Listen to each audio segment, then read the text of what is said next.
마태복음 9장 18절에서 26절까지 한 절씩 교독하시겠습니다. 제가 먼저 읽겠습니다. 예수께서 이 말씀을 하실 때에 한 관리가 와서 절하며 이르되 내 딸이 방금 죽었사오나 오셔서 그 몸에 손을 얹어 주소서.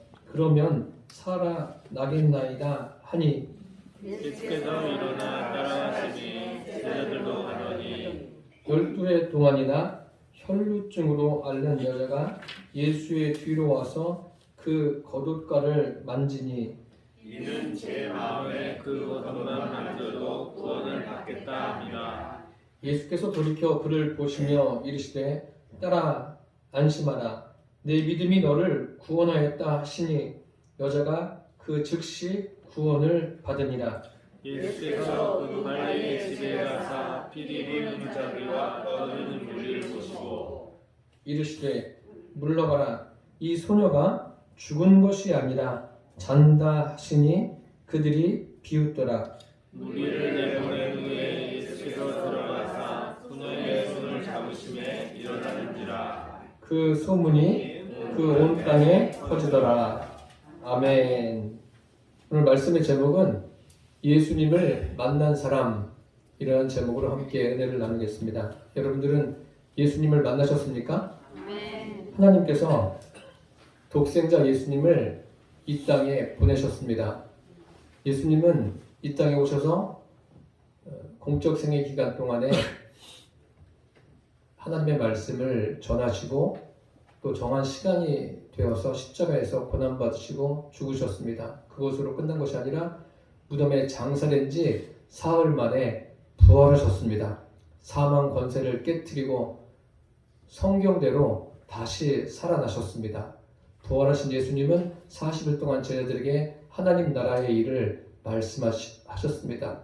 그리고 제자들이 보는 앞에서 승천하시고 그들에게 아버지의 약속하신 보혜사 성령을 보내주셨습니다. 이렇게 예수님이 부활하신 목적, 오신 목적이 분명합니다. 성령을 보내셔서 하나님과 하나되게 하는 것이 하나님의 뜻이고 예수님이 이 땅에 오신 목적입니다. 하나님과 하나가 된다는 것은 하나님을 만나는 겁니다. 우리가 이 예배를 통해서 말씀을 듣는 이 시간에 저도 여러분도 하나님과의 만남이 충만한 시간 되기를 바랍니다. 오늘 본문에 하나님을 만난 사람을 소개하려고 합니다. 첫째로 인생에서 겪는 고난이 예수님을 찾는 기회입니다. 사람마다 인생을 살아가면서 겪는 고난이 동일한 것도 있겠지만 다양합니다.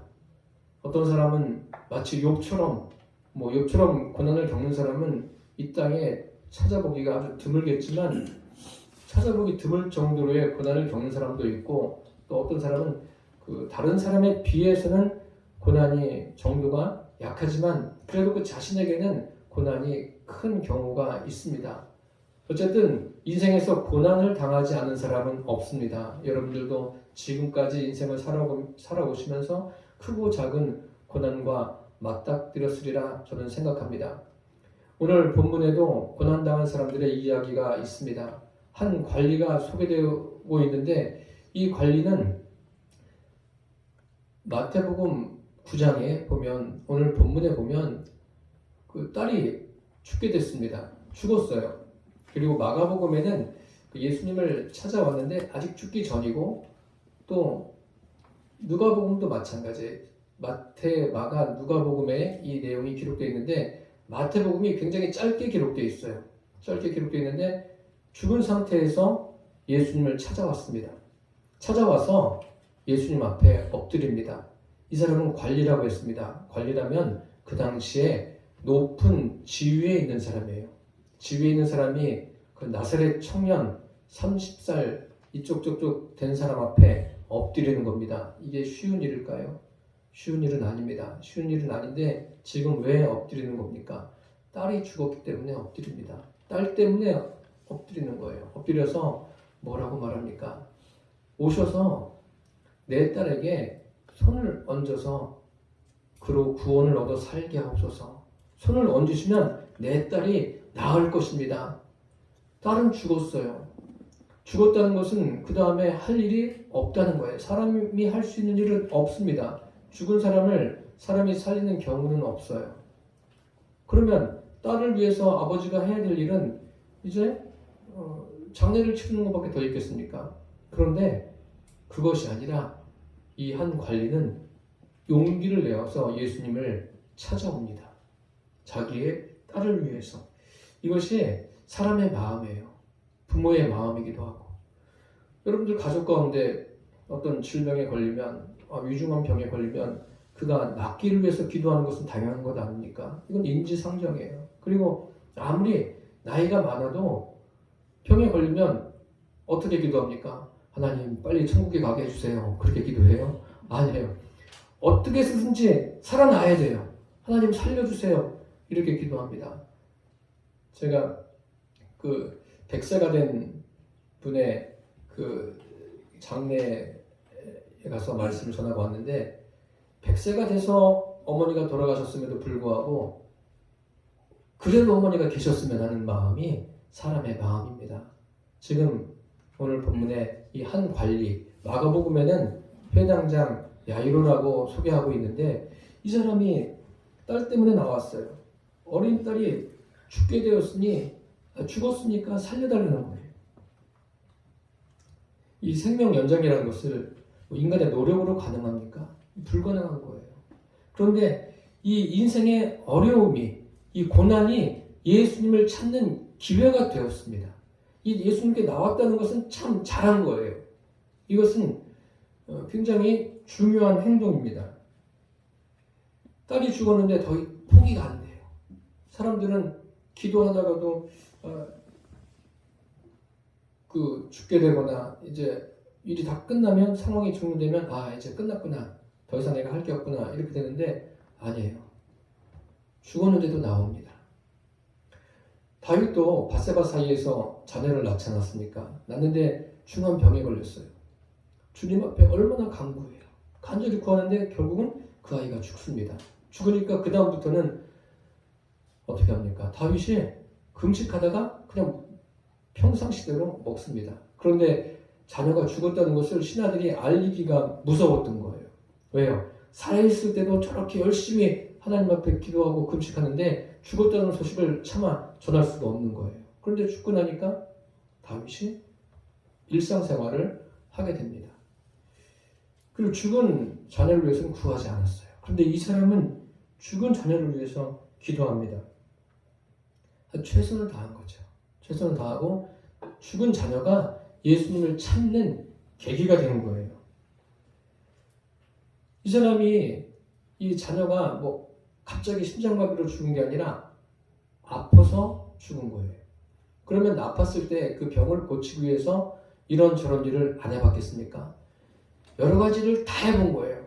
자녀를 고치기 위해서 최선을 다한 거죠. 이것은 이 사람만 그러겠습니까? 저도 그렇고 여러분도 그렇고 내가 병에 걸렸든 가족이 병에 걸렸든 그를 위해서 최선을 다하는 게 역시 사람의 마음입니다.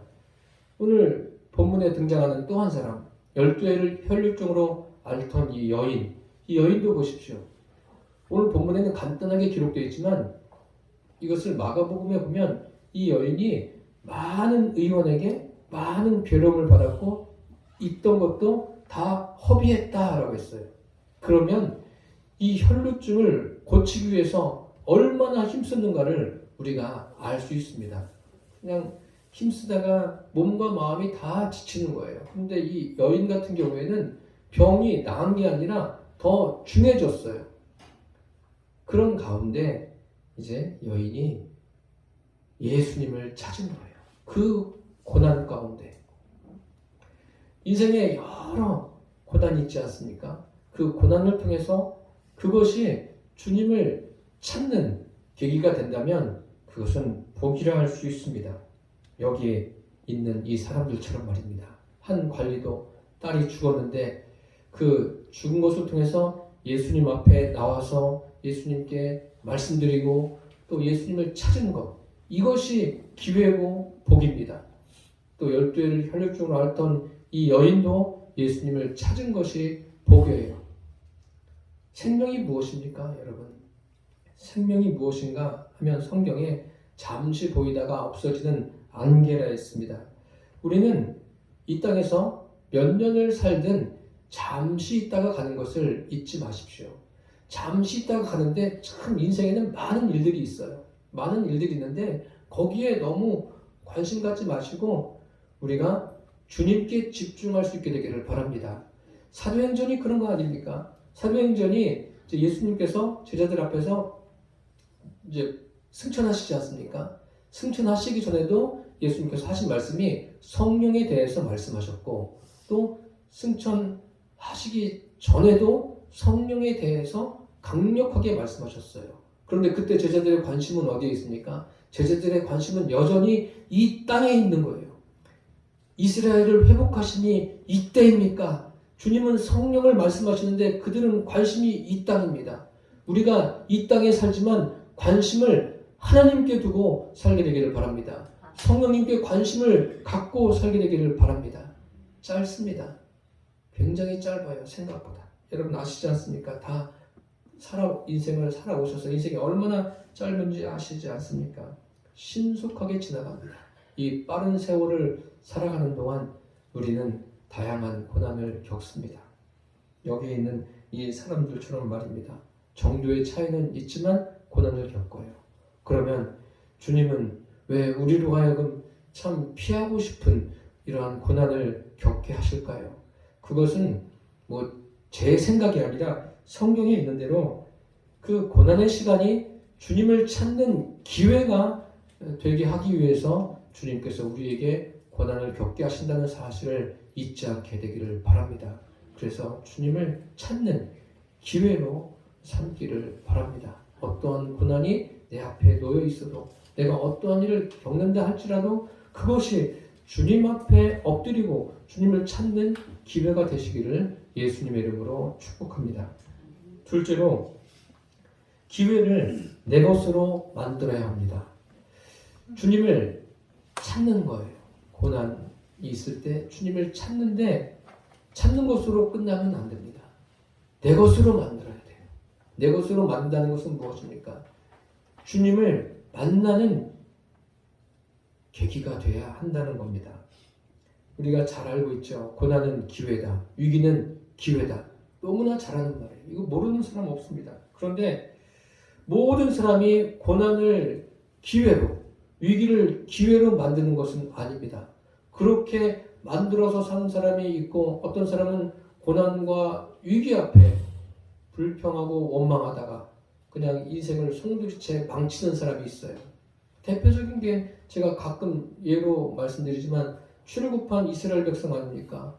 그렇게 다양하게 하나님의 은혜를 경험했음에도 불구하고 그들은 은혜를 경험한 것으로 끝납니다. 결국 없는 것, 부족한 것, 그것을 가지고 하나님 앞에 불평하고 원망하다가 하나님이 주신 그 아름다운 기회들을 다 놓쳐버렸습니다. 그런 사람이 있죠. 성경에도. 가룟 유다가 그렇지 않습니까? 가룟 유다는 예수님과 함께 예수님의 그 공적 생애에 참여했던 사람이에요. 그러니까 예수님의 말씀을 얼마나 많이 들었겠어요. 그리고 예수님이 하시는 그런 일들도 직접 목격했습니다. 또 자신도 하나님께서 능력을 주셔서 귀신을 내쫓는 그리고 병든 자를 고치는 그러한 경험도 한 사람이에요.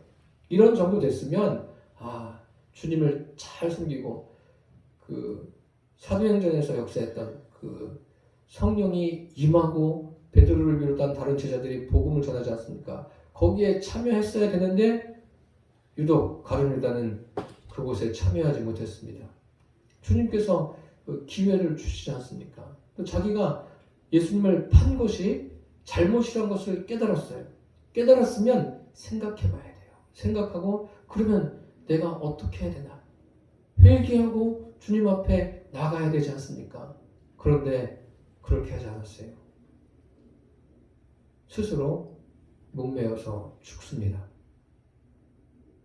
예수님께서 차라리 이 사람은 나지 않았으면 좋을 뻔했다. 이 땅에 살면서 예수님을 진실히 섬기지 않으면 차라리 세상에 태어나지 않은 것이 나은 거예요. 참 슬픈 이야기입니다. 하나님의 자녀가 되지 않는다면 이 땅에서 사는 게 그게 행복이라고 말할 수 있습니까? 육신적으로 기쁨을 누리고 즐거움을 누릴 수는 있습니다. 그렇지만 그 영혼이 멸망의 길로 가는데 거기에 무슨 행복을 논할 수 있겠습니까? 가룟 유다가 그런 거예요. 가룟 유다만 그렇습니까? 이스라엘 처음 왕이었던 사울을 보십시오. 하나님은 사울을 사랑하셔서 사울에게 기름 부었어요. 사무엘을 통해서 기름 부어서 이스라엘의 왕이 되게 하셨습니다. 그리고 사울도 처음에는 하나님이 주신 마음으로 하나님을 섬기고 나라를 잘 통치했습니다. 불과 한두 해 지나서는 그의 마음이 변한 거예요. 분명히 사무엘이 사울에게 그런 말을 합니다. 내가 길갈로 갈 때까지 기다리십시오. 그리고 전쟁을 블레셋과 하는데 길갈에서 제단을 쌓아놓고 기다립니다. 7일을 기다렸는데도 사무엘이 오지 않습니다. 그런데 이제 병사들은 블레셋 군인들에 압도돼 가지고 도망갑니다. 사람이 이제 사울 곁에 많이 남지 않았어요. 사울은 그런 광경을 목격하고서는 자기가 하나님 앞에 번제를 드리지 않습니까? 드리고 나니까 그때 사무엘이 온 거예요. 조금만 더 기다릴 걸. 그거를 못 기다려가지고 그래서 사무엘이 책망하지 않습니까? 그래서 하나님께서 사무엘을 통해서 책망하시지 않습니까? 그 나라를 이제 옮기실 것을 말씀하십니다. 그러니 사무엘도 사울도 얼마나 그 마음에 힘이 들었겠습니까? 그 후로 오랜 시간이 지났습니다. 지난 다음에 하나님께서 다시 사무엘을 사울에게 보내십니다. 보내셔서 뭐라고 말씀하시냐면 아말렉을 진멸하라고 하십니다. 그 사울이 번제 드린 것과 지금 사무엘이 다시 하나님의 명을 받고 사울에게 가는 그 시간은 약 20여 년의 그러한 시간 간격이 있습니다. 그것은 뭐예요? 아말렉을 진멸하라. 기회를 다시 주신 거예요, 사울에게. 그럼 하나님 말씀대로 진멸하면 돼요. 그런데 진멸하지 않습니다. 아가광을 살리고 그 보기 좋은 소와 양을 남겨둡니다. 그 일로 하나님께서 사울을 완전히 버리십니다. 하나님이 주신 기회를 놓친 거예요. 여러분, 이들만 그런 것이 아니라 오늘 본문에 한 관리가 12회를 혈육적으로 앓는 이 여인에게 하나님은 기회를 주셨고 어쨌든 이 사람들은 그 기회를 내 것으로 만들었어요. 내 것으로 만들어서 주님께 나오는 계기가 되었습니다. 예수님께서 이제 이 한 관리와 집에 도착합니다. 도착하니까 자녀가 죽었으니까 피리 부는 사람, 곡하는 사람들이 있지 않습니까? 그들을 다 내쫓으십니다. 내쫓으시면서 이 아이가 죽은 것이 아니라 잔다. 그러시면서 그 아이의 손을 잡고 예수님께서 일으키십니다. 의학적으로는 당연히 죽은 거죠. 죽은 건데 예수님 보실 때는 차원이 다른 거예요. 잔다라고 말씀하십니다. 그 마가복음에 보면은 이 관리와 예수님이 함께 집에 가는데 딸이 죽었다는 소식을 들었어요. 여기에서는 이제 죽은 딸을 위해서 나온 거 아닙니까? 마태복음은 그렇게 설명하는데 마가복음은 예수님과 함께 집을 향해서 가는데 도중에 12회를 혈루증으로 앓던 여인이 고침 받은 그 다음에 하인들이 와가지고 딸이 죽었습니다. 이 소식을 알립니다.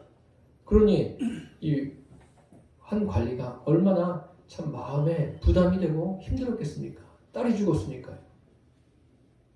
그런데 예수님께서 그 관리에게 뭐라고 말씀하시냐면 두려워 말고 믿기만 하라. 믿음을 심어주십니다. 어쨌든 찾아오지 않았습니까? 기회를 놓치진 않은 거예요. 찾아왔어요. 찾아왔는데 예수님은 그에게 두려워 말고 믿기만 하라. 믿음을 심어주시는 거예요. 믿음.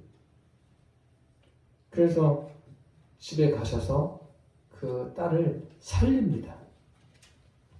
딸이 살아났어요. 죽은 딸이 살아났습니다.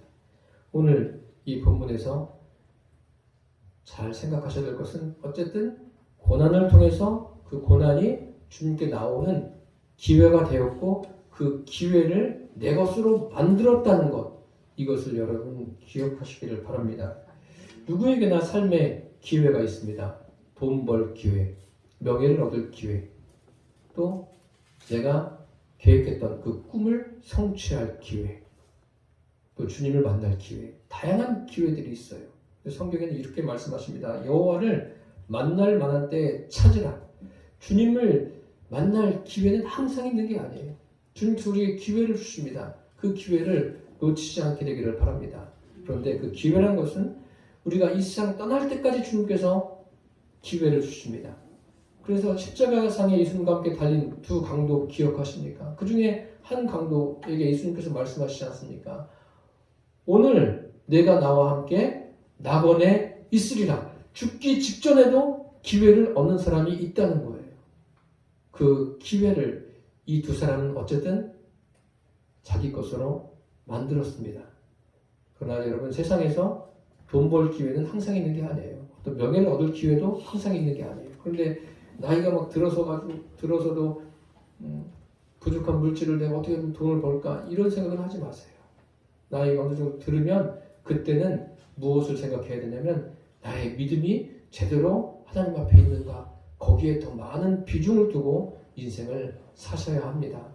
이 두 사람은 기회를 내 것으로 만들었다는 것, 이것은 참 우리가 놓치지 말고 생각해 보아야 할 문제입니다.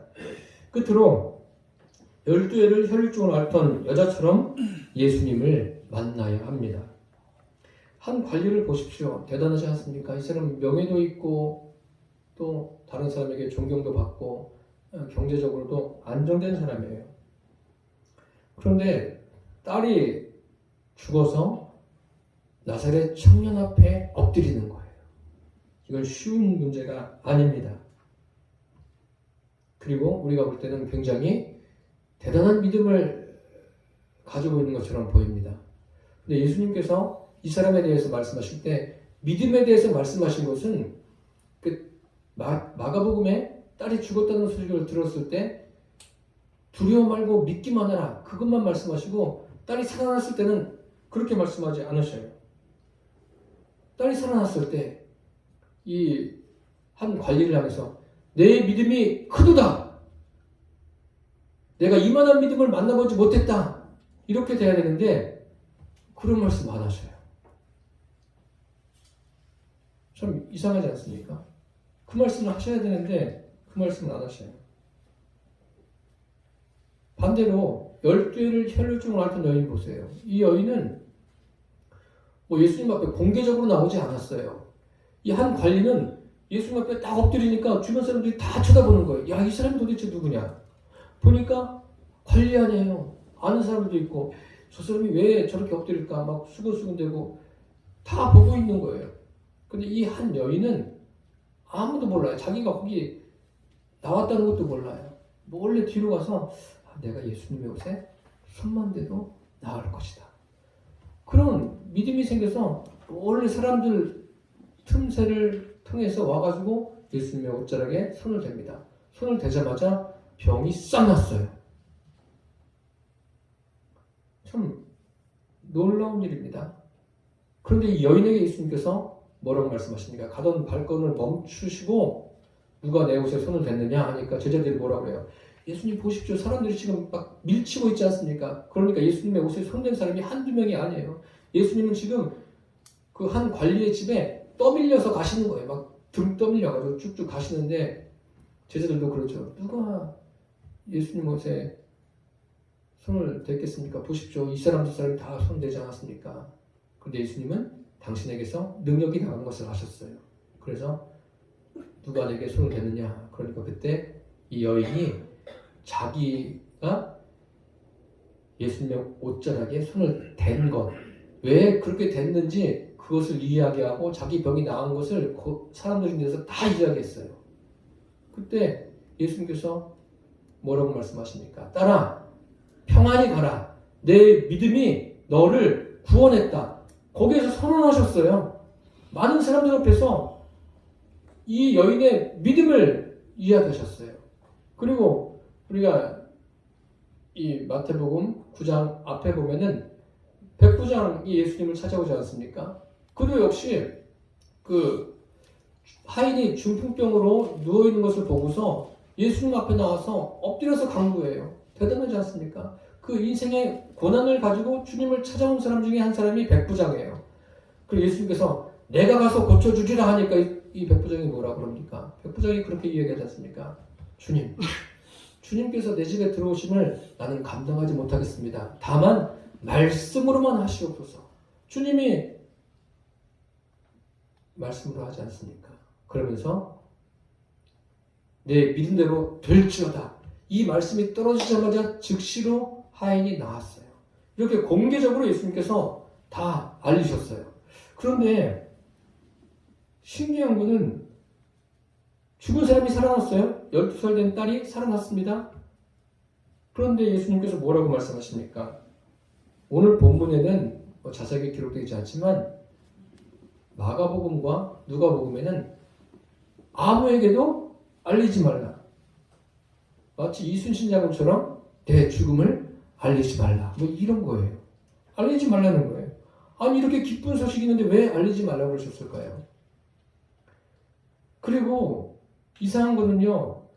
이 한 관리에 대한 그 믿음에 대해서는 두려워 말고 믿기만 하라 이렇게만 말씀하셨지 그 이외에는 아무것도 말씀하지 않으셨어요. 딸이 살아난 거 아니에요. 그런데 아무것도 말씀하지 않으셨어요. 이 한 관리와 12해를 혈류증하는 여인과 아주 대조적인 장면입니다. 이 말씀은요. 알리지 말라는 것은 어떤 성경학자가 이렇게 이야기했습니다.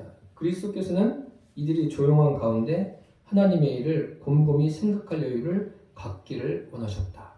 또 어떤 주경학자들은 이스라엘 사람들은 지금 이스라엘에 정치적인 메시아가 오셔서 로마를 정복하고 이스라엘을 해방시켜 줄 것. 이것을 기대하고 있기 때문에 이 이야기를 하면 예수님을 정치적인 메시아로 알기 때문에 예수님께서 이야기를 하지 말라고 하셨다. 이렇게 말하는 주경학자들도 있고 또 이것을 이야기하게 되면 예수님이 메시아인 것을 알고 그 사역에 어떤 영향을 주지 않겠느냐 이렇게 보는 주경학자들도 있습니다. 뭐 이거 생각한 거야 자유지만 이렇게 말씀하셨으면 생각해 봐야 돼요. 왜 이런 말씀을 하셨을까? 이 한 관리는 나와서 기회를 선용한 것까지는 좋았는데 예수님이 원하시는 그런 믿음에는 이르지 못했습니다. 그냥 딸이 살아난 것만 자랑하면 뭐예요? 누구를 자랑해야 되니까? 예수님을 증거해야 돼요. 믿음이 무엇인가를 증거해야 돼요. 그런데 이 한 관리는 그게 안 돼 있어요. 믿음이 없는 거예요. 이 여인은 보세요. 자기 의지를 발동해서 구체적으로 예수님을 만나는 거예요. 예수님을 만난 사람이에요. 회당장 야이로 한 관리는 그 인생의 기적적인 것을 경험했지만 예수님이 원하시는 믿음에는 도달하지 못했어요. 반면에 12해를 혈류증으로 앓는 여인은 예수님께 칭찬받는 믿음을 가진 거예요. 내 믿음이 너를 구원했다. 믿음으로 구원받은 것, 실제적인 믿음을 가진 겁니다. 여기에서도 드릴 말씀이 많이 있지만 중요한 것은 예수님을 만나는 믿음이에요. 내 믿음은 어떤지 여러분 점검해 보시기를 바랍니다. 교회에 나오시는 목적이 뭐예요? 예수님을 만나면 되는 거예요. 물론 우리가 인생에 살면서 여러 가지 문제 해결 이런 것도 필요하겠지만 그 모든 것들이 다 예수님을 만나는 통로가 돼야 돼요. 그게 안 되면은 그것은 별 의미가 없습니다. 주님을 만나는. 그래서 교회에서도 주님을 만나고 일상이 주님을 만나고 주님과 동행하는 그 동행의 기쁨을 누리는 저와 여러분 되기를 바랍니다. 그래서 지금 이 시대에 갈수록 사람들이 예수님과 멀어지는 이 시대에 저와 여러분을 통해서 구원의 수가 더해가는 예수님을 만나는 사람들이 많아지는 역사가 곳곳에서 일어나게 되기를 예수님의 이름으로 축복합니다. 기도하겠습니다. 살아계신 주님, 오늘 본문에 많은 사람들이 예수님을 따라다녔고 기적을 경험하는 것을 보았습니다. 그런데 실제적으로 구체적으로 예수님을 만나는 사람은 많지 않았습니다. 10교회를 혈육종으로 앓던 이 여인이 예수님을 만난 것처럼 이 여인이 가졌던 믿음이 우리의 믿음 되도록 하여 주옵소서. 우리 모두가 다 예수님께 인정받는 믿음, 그리고 예수님과 동행하는 그 기쁨을 누리는 삶을 살아가도록 성령님 역사하여 주옵소서. 예수님의 이름으로 기도드립니다. 아멘.